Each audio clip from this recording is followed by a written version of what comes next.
Fala pessoal, bem-vindos à nossa 11ª aula remota do curso de Biotecnologia do CCA UFSC. Hoje o tema que nós vamos abordar são os marcadores moleculares codominantes. Alguns dos aspectos que nós vamos tratar nessa aula já foram vistos na aula anterior de técnicas laboratoriais. Então, eu vou tentar nessa aula dar um foco maior na caracterização dos marcadores, como eles funcionam e as suas aplicações, e não tanto na questão relacionada à metodologia.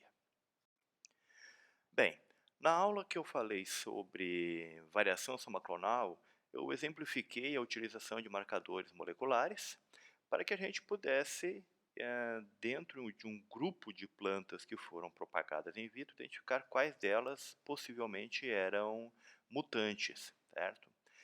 E os marcadores moleculares, além dessa utilidade para identificar variantes somaclonais, identificar mutantes, tem uma ampla gama de utilizações, como, por exemplo, diferenciar diferentes cultivares de soja, né? Ou mesmo tentar, a partir de amostras coletadas, seja a campo ou de um carregamento, identificar se essa soja é transgênica ou é convencional, identificar a variabilidade genética existente dentro de uma plantação. Existem diversas aplicações para os marcadores moleculares, certo? Mas o que são, então, os marcadores moleculares? A ideia principal é que são marcas, que são características, que são alelos que permitem que a gente diferencie indivíduos, ou que a gente diferencie espécies ou variedades, que a gente consiga, então, claramente saber esse indivíduo é diferente daquele. Se a gente lembrar da imagem anterior, as duas fotos mostram soja, mas não tem como eu diferenciar. Eu sei que uma é soja e que a outra é soja. Se essas duas sojas são de cultivares diferentes, se uma é transgênica, outra é convencional, a gente não tem condições de observar. Então, nem sempre as características morfológicas nos dão essa possibilidade de diferenciar indivíduos. E os marcadores moleculares têm essa característica de diferenciar indivíduos que nós não conseguiríamos somente observando características morfológicas. O primeiro grupo de marcadores moleculares codominantes que eu quero falar para vocês hoje chamam-se isoenzimas. Então, lá em 1959, esses dois pesquisadores, o Markert e o Muller, definiram o que são isoenzimas. Eles disseram, estudaram, pesquisaram lá e determinaram que isoenzimas são diferentes formas moleculares de uma mesma enzima, que apresentam uma função idêntica ou similar e estão presentes em um mesmo organismo. Ou seja, isoenzimas são enzimas que estão dentro de um mesmo organismo, dentro de uma planta, e têm a mesma função em diferentes partes dessa planta, porém, elas têm algumas diferenças moleculares. A forma molecular, a composição dela, o formato dela é diferente. Então, você pode ter uma enzima fazendo a mesma função na folha e no caule. Porém, essas enzimas são molecularmente um pouco diferentes. Essas, então, foram chamadas de isoenzimas. 7 anos depois, em 1966, o Levontin e o Hub utilizaram as isoenzimas para fazer um primeiro estudo de genética molecular em populações da mosca da fruta, a Drosophila. Levontin a gente já falou na aula passada, que foi o primeiro cara a utilizar a eletroforese, a técnica da eletroforese, para estudos genéticos. Pois bem, foi esse estudo aí que ele utilizou, com isoenzimas, com marcadores isoenzimáticos. Mas então vamos entender um pouquinho melhor o que são esses marcadores isoenzimáticos. Marcadores isoenzimáticos, então, são enzimas que são produzidas por diferentes alelos, diferentes genes. Apesar de elas terem a mesma função, esses genes têm pequenas diferenças na sua sequência de bases. Lembre-se lá da aula que nós falamos sobre a molécula de DNA, eles têm alguma diferença que faz com que essa molécula seja um pouquinho diferente, apesar de mesmo assim ela fazer a atividade dela, ela tem a mesma função. Então ali vocês veem, ó, o indivíduo homozigoto A1A1, ou seja, ele tem nos dois cromossomos, aquele cromossomo que veio da mãe, aquele cromossomo que veio do pai, o cromossomo do óvulo, o cromossomo que veio no grão de pólen, eles são iguais, tá? Eles têm o mesmo alelo, A1A1. As duas enzimas que são produzidas a partir desses dois alelos são exatamente iguais. Na outra figurinha nós temos o indivíduo heterozigoto A1A2, que tem um alelo A1, que veio do pai ou da mãe, e o outro alelo A2, certo? Então, nesse caso, o indivíduo vai produzir duas proteínas que têm a mesma função, que fazem a mesma coisa, porém morfologicamente a forma dessa molécula é um pouquinho diferente.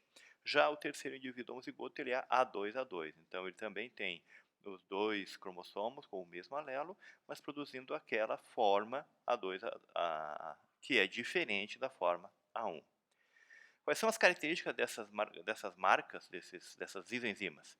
Elas têm uma característica interessante que é a insensibilidade à interação não alérgicas. Então, isoenzimas são marcadores que não têm interferência de um outro gene. O alelo A1 é A1 independente de outros genes, tá? Ele tem sempre essa característica. Eles são codominantes. Hoje nós vamos falar somente de marcadores codominantes. Mas o que é um marcador codominante? Esse nome codominante ele pode complicar um pouquinho para quem lembra da genética, quando fala lá na genética básica de dominância, codominância.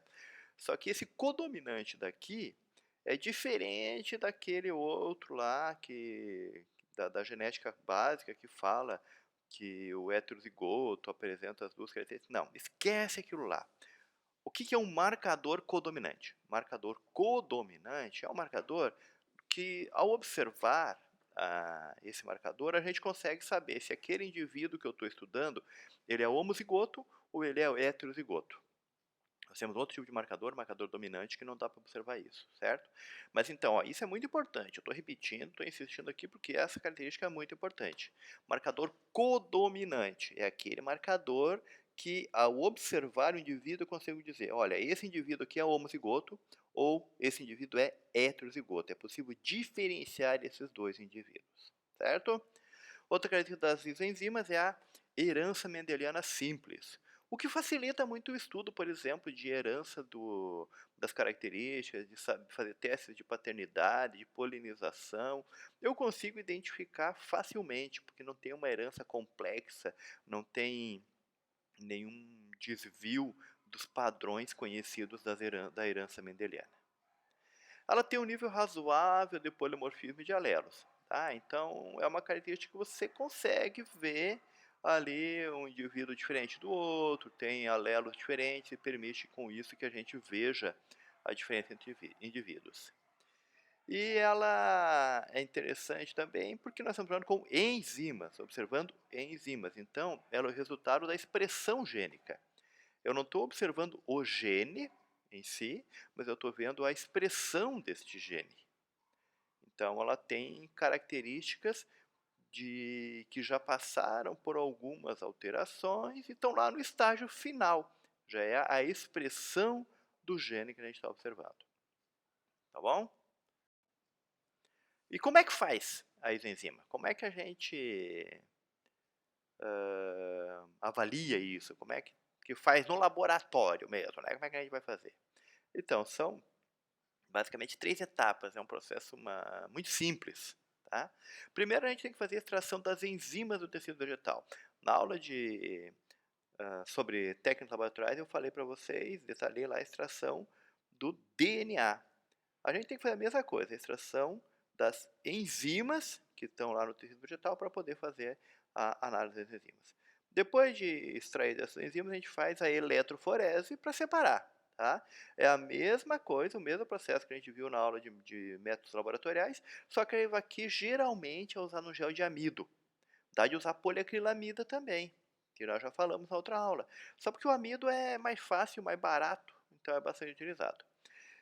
Então, faz a extração das enzimas, usa o processo de eletroforese para separar os diferentes alelos, né, as diferentes moléculas, e finalmente visualiza isso, a gente vê esse resultado das enzimas por métodos histoquímicos, usa uma coloração, usam produtos químicos para dar uma cor específica a esses alelos para poder visualizá-los. Aqui, então, fotos demonstrando como é que são essas etapas. A primeira etapa, então, a gente macera, a gente tritura as folhas. Geralmente a gente trabalha com folha porque é mais fácil de utilizar, mas você pode usar semente também, depende do que você tem de material ou mesmo de qual enzima você quer estudar, né? Pode trabalhar com embrião, mas você vai, então, macerar esse material em uma solução de extração. Tá? Para que serve essa solução? As enzimas, diferente do DNA, o DNA é muito estável, apesar de a gente ter ainda os cuidados com a degradação, ele é muito estável, ele aguenta, não estraga tão fácil. Diferente, as enzimas são muito sensíveis, as enzimas facilmente elas vão degradar, e se elas degradarem, elas não funcionam como marcador, a gente não consegue visualizar nada. Então, esses tampões de extração, essa solução de extração, tem a função de preservar essas proteínas, preservar essas enzimas funcionais, certo? Então, basicamente, o que se faz ali? A foto mostra que foi feita a maceração em um tubinho, mas pode ser feito também com almofariz e pistilo, sem problema. A gente tem que triturar essa folha, triturar bem trituradinha, para que todas as enzimas que estão lá dentro das células sejam liberadas na solução de extração. Depois disso, aí vocês veem como se fosse uma bandejinha com vários pocinhos, e em cada um desses pocinhos é colocada essa solução, o macerado, tá? Separadinho, então cada pocinho significa uma planta diferente, uma amostra diferente, tá? E coloca-se então ali um papel de cromatografia, que é um papel filtro, que vai absorver essa solução com as enzimas, vai absorver as enzimas. Então vocês vejam que alguns papeizinhos já estão completamente verdes, outros ainda estão com uma pontinha branca e para baixo verde, que eles estão absorvendo essa solução de enzimas. As enzimas estão subindo ali pelo papel. Primeira etapa, então, macera e retira então essas enzimas, né, isola as enzimas, deixa elas dentro de uma solução de extração, e depois essas enzimas vão passar para um papel cromatográfico. Geralmente, todas essas etapas são feitas com um ambiente frio, para ajudar a preservar as enzimas. Enquanto lá na extração de DNA a gente usava o tampão a 65 graus para poder degradar as enzimas DNases, aqui é o contrário, aqui nós queremos as enzimas. Então, mantemos aqui tudo frio, com blocos de gelo, coloca o material em cima de blocos de gelo, deixa o ambiente de trabalho frio para ajudar a preservar essas enzimas. Depois, então, de feita a extração das enzimas, as enzimas passarem para o papel filtro, eles são depositados lado a lado, são colocados lado a lado, encostadinhos no gel de amido. Então, vocês veem ali, ó, o gel de amido, essa estrutura branca, ela foi cortado ali não ao meio, né, um pouco mais deslocado, e os papeizinhos são colocados lado a lado. Ao encostar esse papelzinho aqui no gel, ele, pela umidade, ele gruda. Então eles vão ficar lado a lado, cada amostra separadinha uma da outra, encostado no gel ali. A terceira etapa, então, é a eletroforese. A eletroforese segue o mesmo padrão. O equipamento que vocês estão vendo aí é diferente, tá? Mas o princípio é o mesmo.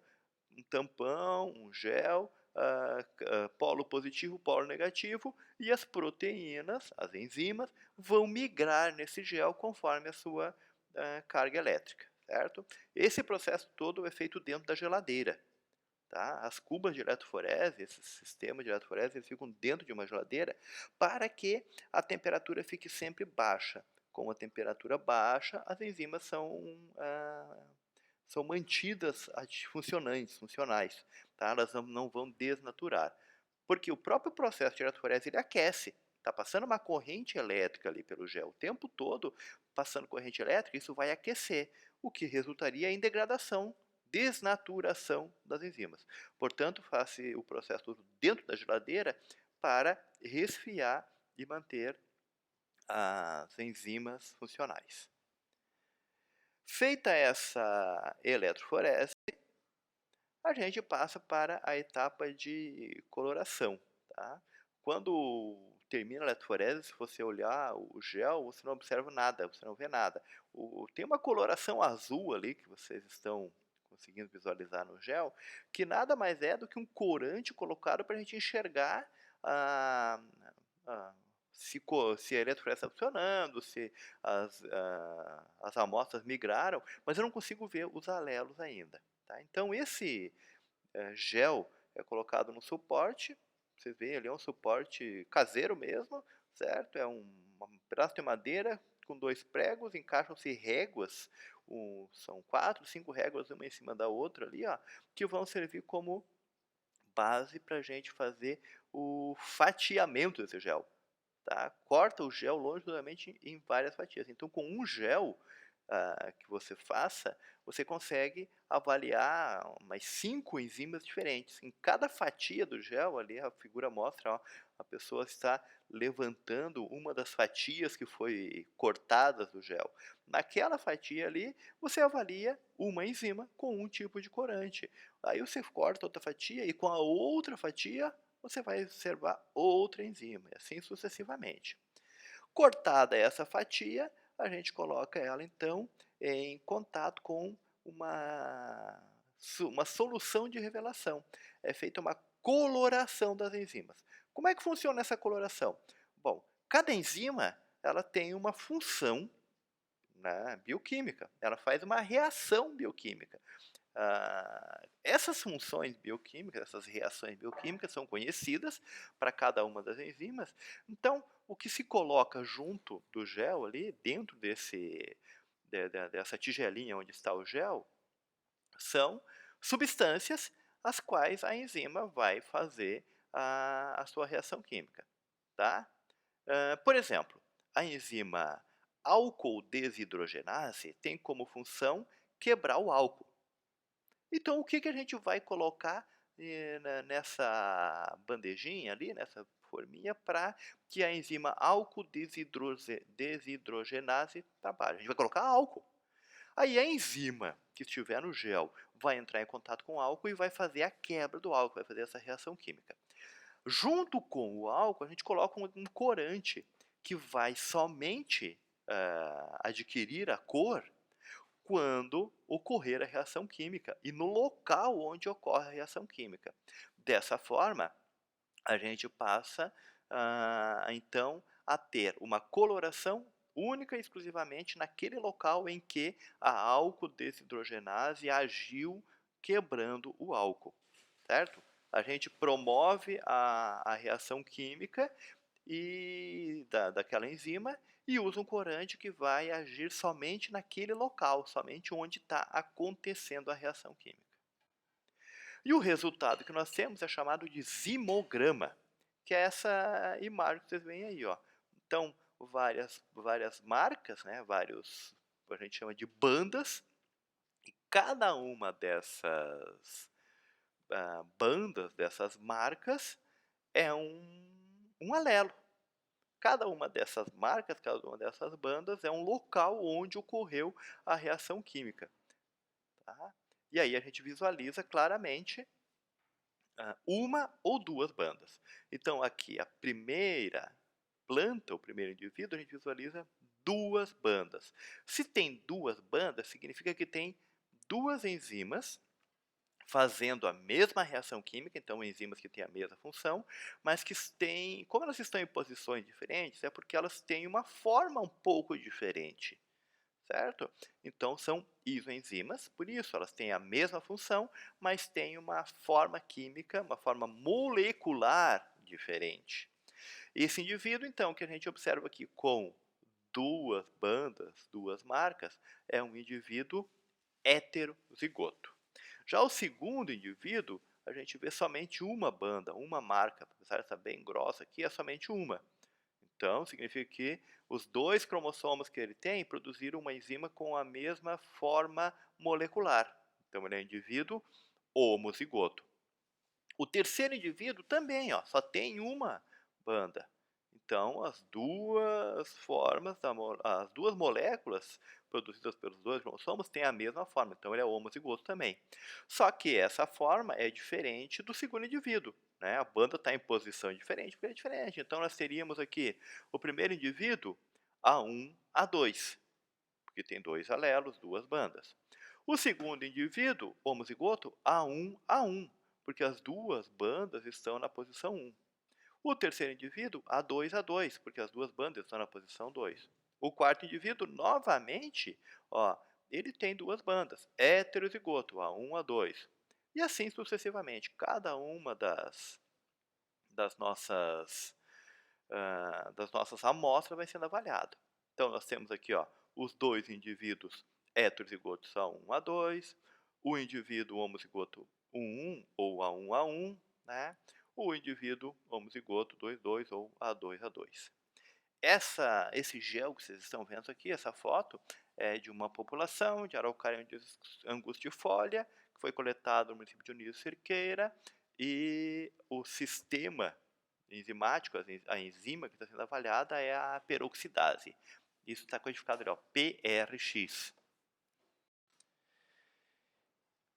Cada sistema enzimático, cada isenzima, faz uma reação química diferente. Então, são substâncias diferentes que são utilizadas para fazer essa coloração. Então, tem a PGI, a GG6P, a PRX. Cada uma dessas enzimas tem uma função bioquímica diferente e, portanto, fazem uma reação bioquímica diferente. Para revelar, então, para que apareçam essas bandas, que apareçam essas marcas, saber se o indivíduo é homozigoto ou heterozigoto, a gente vai ter que usar diferentes substâncias químicas, uma solução de revelação específica para cada gel. E aí acaba tendo, inclusive, uma coloração diferente. Vocês olharem essa aqui, ó, tem uma coloração mais arroxeada, essa aqui está mais azulada, essa outra está mais laranja. Cada uma delas tem uma coloração. Por quê? São enzimas que fazem reações bioquímicas diferentes e acabam, então, dessa forma, gerando produtos com essa coloração diferenciada. As principais vantagens das enzimas são o baixo custo, não precisa de equipamentos muito complexos, não precisa de reagentes tão caros assim, tá? Os equipamentos são simples e todo o padrão de herança das enzimas que são trabalhadas já é bem conhecido, tá? Então a gente já sabe como funciona esse padrão de herança, facilitando a análise dos dados e dos resultados. Mas ela tem algumas desvantagens. Baixo polimorfismo, ou seja, se eu pego uma população com 30 indivíduos, a grande maioria desses indivíduos não é diferenciado um do outro. A maioria deles é homozigota. A maioria deles tem somente o alelo A1A1, por exemplo, né? O genótipo A1A1 ou A2A2. Tem pouco polimorfismo, tem poucas formas diferentes, certo? São poucos locos, a gente não tem muitos locos, muitos marcadores. A gente tem aí mais ou menos 20 a 30 enzimas conhecidas, bem determinadas que dá para trabalhar, mas dessas aí a gente vai ter possibilidade de usar, por serem polimórficas, por terem diferença entre indivíduos, umas 5, 6. Então, para uma análise bem realizada, acaba sendo pouco alelo, poucas enzimas são avaliadas. E a atividade enzimática, ela pode diferenciar conforme o estágio da planta. Então, algumas dessas enzimas você só vai conseguir avaliar em um estágio mais avançado da planta, na planta adulta, o que impossibilita a gente de trabalhar, por exemplo, com a seleção de plantas jovens, de plântulas que estão sendo produzidas in vitro. Como é que eu vou ver se ela teve ou não uma determinada variação, se essa enzima não está ainda funcional, tá? Então, são as 3 vantagens e as 3 desvantagens listadas para as enzimas. Ainda assim, elas são bastante utilizadas e têm aplicações diversas, como, por exemplo, caracterizar a diversidade genética tanto em populações naturais, em espécies nativas, como em espécies cultivadas. A gente pode utilizar essas enzimas para fazer uma análise de diversidade genética, saber qual o nível de diversidade que a gente tem dentro de um grupo, para determinar sistema reprodutivo, certo? Estudar a reprodução de populações, de espécies, para trabalhar com o aspecto relacionado à estrutura genética interpopulacional e interpopulacional, ou seja, a diferenciação dos indivíduos dentro das populações ou entre populações. E um exemplo bem característico de uso desses marcadores é pelo grupo do Núcleo de Pesquisas em Florestas Tropicais aqui do CCA, que fizeram o inventário florestal de Santa Catarina, ou participaram desse projeto, e fizeram avaliação de sistema reprodutivo e de estrutura genética das populações de espécies florestais do estado de Santa Catarina, utilizando marcadores enzimáticos, certo? Bem, as enzimas foram bastante utilizadas, ainda são utilizadas e são bastante úteis, mas em 1989, dois grupos independentes descreveram um novo tipo de marcador molecular codominante. São chamados microsatélites ou SSR, Single Sequence Repeat. Esses dois trabalhos identificaram esses marcadores em sequências de DNA diferentes e foram, inclusive, publicados na mesma revista, no mesmo ano, no mesmo revista, no mesmo volume do American Journal of Human Genetics. O que são esses microsatélites? São sequências de DNA de 2 a 6 bases que se repetem no genoma lado a lado, certo? Repetem-se várias vezes. Sequências curtinhas que se repetem várias vezes. Podem ser, por exemplo, uma só base, né? A. Então ali ó, vocês veem no mononucleotídeo, então é uma única base que se repete várias vezes lado a lado. A. Obviamente que o A, o C, o T, o G, eles se repetem centenas, milhares de vezes no genoma. Mas o microsatélite, essa região microsatélite, essa repetição é lado a lado. Tá? Então, ou então o dinucleotídeo TA, vejam ali, olha, repete TA, várias vezes lado a lado. Trinucleotídeos TGA, TGA, TGA, TGA, e assim sucessivamente, certo? São sequências que se repetem várias vezes. O número de vezes que essa sequência se repete varia de indivíduo para indivíduo, ou pode ser igual, mas existe então esse polimorfismo, essa capacidade de a gente diferenciar.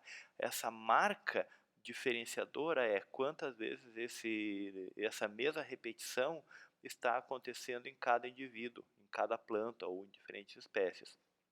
Por isso, essas regiões microsatélites servem como marcadores genéticos moleculares. Como é que funciona o processo? Bom, os fragmentos de DNA são, primeiro, amplificados via PCR, tá? Técnica que nós já vimos anteriormente. Então, eles são amplificados. Aquela região de microsatélite é copiada várias vezes, gerando assim uma grande quantidade, uma enorme quantidade de moléculas de DNA, e depois esses fragmentos de DNA que foram amplificados são separados e visualizados pela eletroforese. Né? A gente separa eles por eletroforese, pode usar um gel de poliacrilamida. A poliacrilamida ela permite a gente separar fragmentos de duas bases de diferença, por exemplo. Então ela é bem sensível para a gente avaliar. Ou se eu sei que aquele marcador que eu estou avaliando já foi caracterizado, já foi usado anteriormente, eu sei que as diferenças são maiores, eu posso usar um gel de agarose que separa alelos com maior número de bases de diferença. Mas basicamente então é o que nós temos: extração de DNA, já foi visto, amplificação via PCR e eletroforese do produto da PCR para separar os fragmentos. certo? Extração de DNA, amplificação da região microsatélite via PCR e separação dos fragmentos via eletroforese. As três técnicas que nós vimos na aula de métodos laboratoriais. Extração do DNA, amplificação da região microsatélite que a gente quer estudar e separação via eletroforese desses fragmentos. O resultado vai ser esse aí, ó. Aqui nesse gel a gente tem espécies diferentes de Cucurbita argirosperma, Cucurbita ficifolia e Cucurbita pepino. Bom, o que nós temos então? Para Cucurbita argiosperma, nós vemos que todos os indivíduos que foram analisados têm o quê? Uma única banda. O que significa isso? Que eles são indivíduos homozigotos. Os dois cromossomos apresentam um pedaço, uma região microsatélite exatamente com o mesmo tamanho. Então, todos os indivíduos são homozigotos. Além disso, a gente vê que todos os indivíduos são iguaizinhos. Eles são homozigotos para o mesmo alelo. Todos eles são iguais, têm o mesmo tamanho. Já ali para a Cucurbita ficifolia, a gente vê dois alelos, duas bandas, dois alelos. Significa que aqueles indivíduos todos que foram avaliados dessa espécie, todos eles são iguais e todos são heterozigotos, tendo dois alelos, um com uma quantidade de repetições lá daquela base repetitiva, outro com uma outra quantidade de repetições. Por isso, eles têm tamanho diferente e estão separados. E por último, Cucurbita pepo, a gente vê ali que tem indivíduos com duas bandas, como o primeiro indivíduo, então um heterozigoto, indivíduos com uma única banda, como o segundo e o terceiro, indivíduos homozigotos. Por sua vez, os indivíduos 2 e 3 ali têm essa banda em posições diferentes, então eles são homozigotos para diferentes alelos, certo? Então esse marcador microsatélite, ele é o polimórfico, pode ser usado tranquilamente com o Cucurbita pepo, fazendo ali a separação dos indivíduos, porque a gente tem essa diferença entre indivíduos, a gente tem polimorfismo. Bom, é meio óbvio que com o tamanho do genoma de qualquer espécie, essas repetições lado a lado vão ocorrer em diversos locais a mesma repetição. Por exemplo, a repetição TC, repetido lado a lado, né? TC, TC, TC, TC, ela não vai existir em somente um lugar no genoma.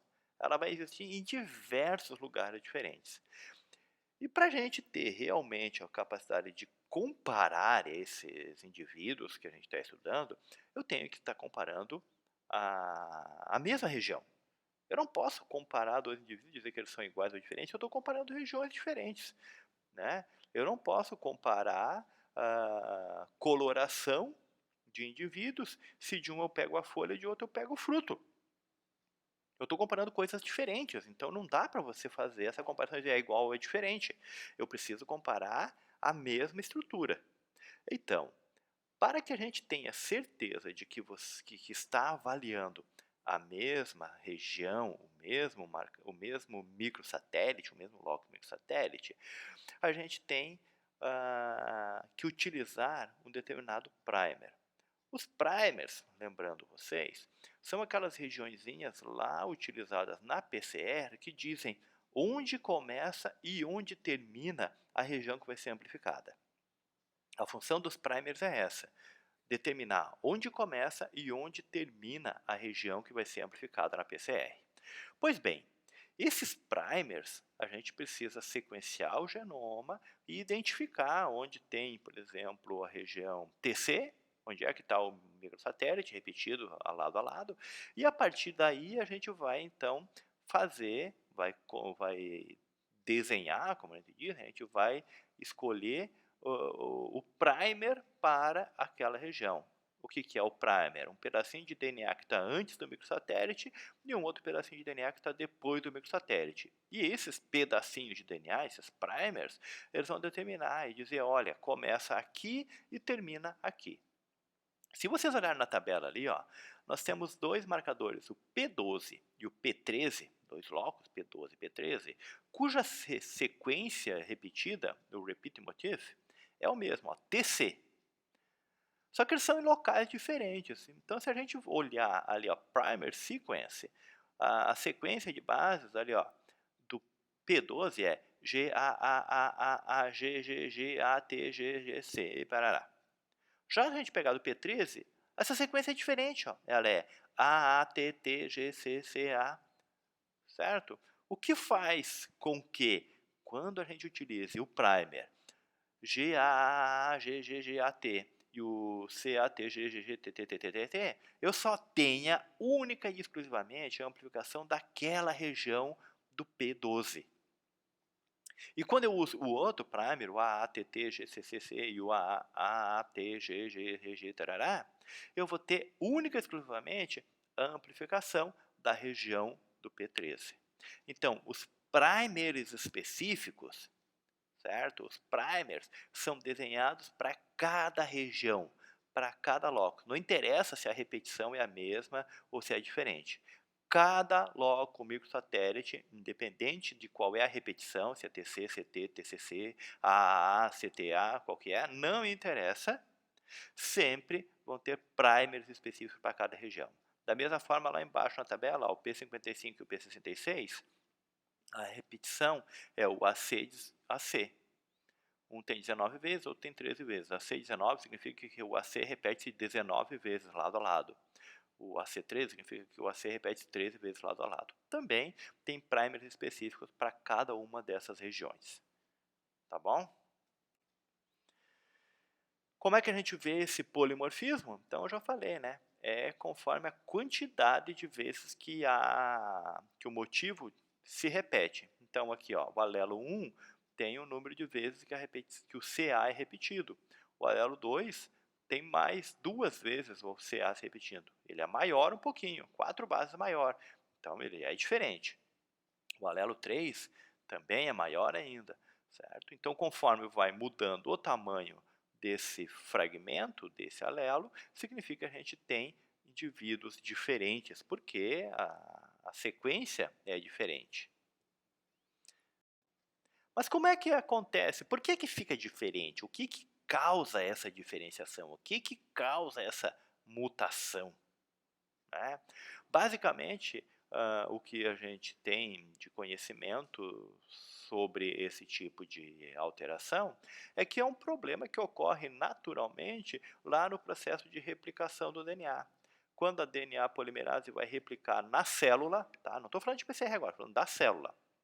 Lá na célula, quando ela vai replicar o DNA, naturalmente, acontecem erros, certo? Então, o que geralmente acontece para marcadores microsatélites é que ocorre um deslize, digamos assim, da enzima polimerase.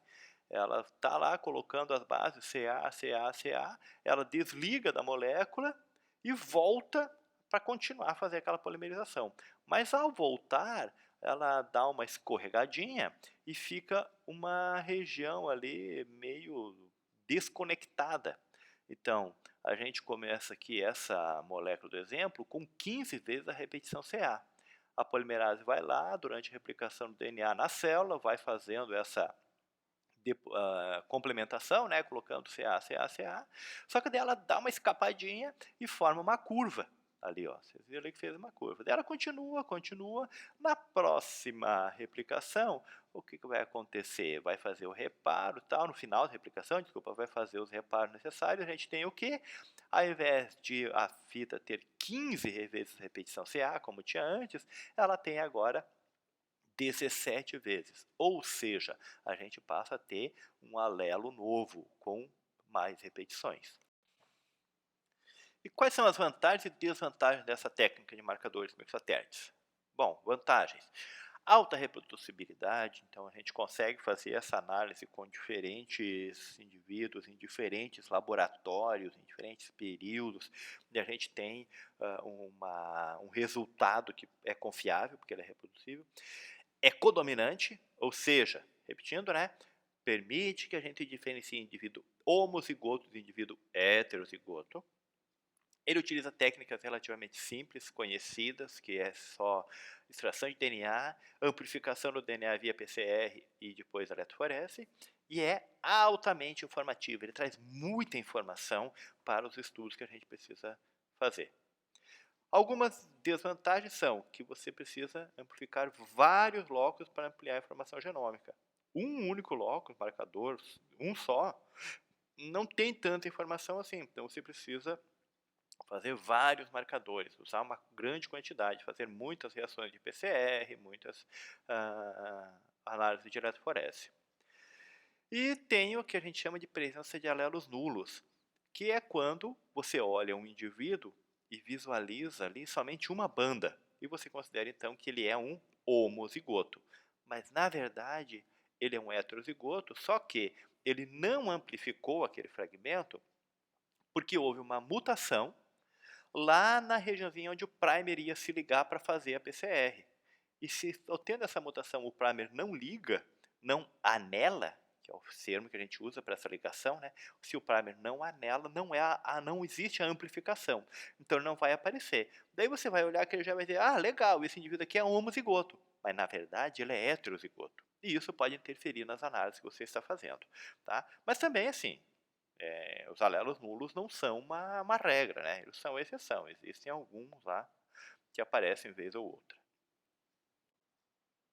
Com relação à aplicação dos marcadores mixsatélites, vocês veem aqui, ó, são as mesmas que eu já citei para o marcador isoenzimático, né? Como o marcador codominante, ele tem as mesmas características, então tem as mesmas utilidades: caracterização de diversidade genética, determinação de sistemas reprodutivos, estrutura genética interpopulacional e interpopulacional, e tem outras aplicações também, óbvio. Eu estou aqui citando algumas só. E dois exemplos que seguem. Uma em que nós fizemos uma análise do fluxo gênico histórico de Loered vericata, uma árvore, né, açoita-cavalo, na qual nós comparamos 5 populações e determinamos, a partir do uso de marcadores microsatélites, o quanto de grãos de pólen ou de sementes migrou entre populações, saindo de uma e indo para outra população lá na região do Pampa. E o outro trabalho é uma comparação da estrutura genética, dos alelos presentes, das combinações de alelos, em 6 populações diferentes de araucária angustifolia, lá do São Paulo, do Paraná, de Santa Catarina e Rio Grande do Sul. E isso permitiu, então, uma comparação entre essas populações e vendo os agrupamentos, quais eram mais próximas, quais eram geneticamente falando, né, quais eram mais similares, quais eram mais diferenciadas. Bom, como é que a gente interpreta os dados? Como é que isso, GEL com bandinhas, gera isso? Uma análise mostrando qual população é mais diferente, é mais igual, quantos indivíduos foi para lá ou foi para cá. Tá? Então, primeira coisa é interpretar os dados do marcador que a gente tem ali no GEL. Então vamos lá. Cada banda é codificada como um alelo. A gente tem ali então uma foto do gel mostrando o primeiro é o L, que tem várias bandas. L vem de leather. É um marcador de peso molecular. Ele não é uma planta, ele não é uma amostra. Ele é um DNA que a gente compra sabendo já o tamanho dos fragmentos. Então a gente sabe que um fragmento tem 500 bases, que o outro tem 400, 300, 200, 100, assim sucessivamente. A gente sabe o tamanho de cada um dos fragmentos. De 1 até 19 são as nossas diferentes amostras. Então, eu olho a primeira amostra e vejo que ela tem ali um fragmento na altura do leather de 200 pares de bases. Então, eu vou codificar aqui na minha tabelinha que a planta 1 tem o primeiro alelo, que é 200 bases. Só que ela tem outro alelo ali embaixo, né? Que eu vejo que ele está na altura de 100 pares de bases. Portanto, eu vou determinar o segundo alelo. Então, na tabelinha eu coloco ali, ó, a planta 1 tem o alelo 200 e o alelo 2, que é o alelo 100. Então, ela é uma planta heterozigota 200 e 100, com dois alelos, o alelo de 200 e o alelo de 100. Agora nós vamos para a planta 2. A planta 2, nós vemos que ela tem ali uma banda, né, na posição 200. Então, vamos lá para a tabelinha e colocamos alelo 1, 200. E o segundo alelo, onde é que está? Bom, o segundo alelo está na mesma posição. Ele ficou junto. Significa, então, que o alelo 1 e o alelo 2 estão na posição 200. Portanto, a gente completa a nossa tabelinha com planta 2, alelo 1, 200, alelo 2, 200. Ou seja, uma planta homozigota 200, 200. E assim, sucessivamente, a gente vai seguir complementando toda a nossa tabela, certo? Tendo todos os indivíduos, então, com as suas respectivas bandas codificadas como alelos e temos uma tabela completa com o genótipo de cada indivíduo. Tá? Planta 1, ela é um heterozigoto 200 e 100. Planta 2, ela é um homozigoto 200, 200. 3 e 4 também são homozigotos 200, 200. Planta 5 é um heterozigoto 200, 100. E assim sucessivamente, toda a nossa tabela vai ser complementada. Depois dessa tabela montada, a gente utiliza-se de softwares específicos, e existem diversos softwares com diversas finalidades, com diferentes possibilidades, para fazer a interpretação desses dados. E a partir disso a gente determina os mais diversos aspectos necessários para fazer as análises relacionadas a fluxo gênico, a diversidade genética, estrutura populacional e etc. Muito bem, pessoal. Eu sei que foi rápido, que foi meio uma grande quantidade de informação para pouco tempo, mas a gente tem aí a possibilidade de aprofundar os estudos com outras leituras e com atividades práticas. Na próxima aula, nós vamos falar de um outro grupo de marcadores moleculares, que são os marcadores dominantes. Hoje falamos dos codominantes e na próxima aula falaremos dos marcadores dominantes. É isso, pessoal. Muito obrigado pela atenção de todos e tenhamos um bom dia e até a próxima. Tchau, tchau.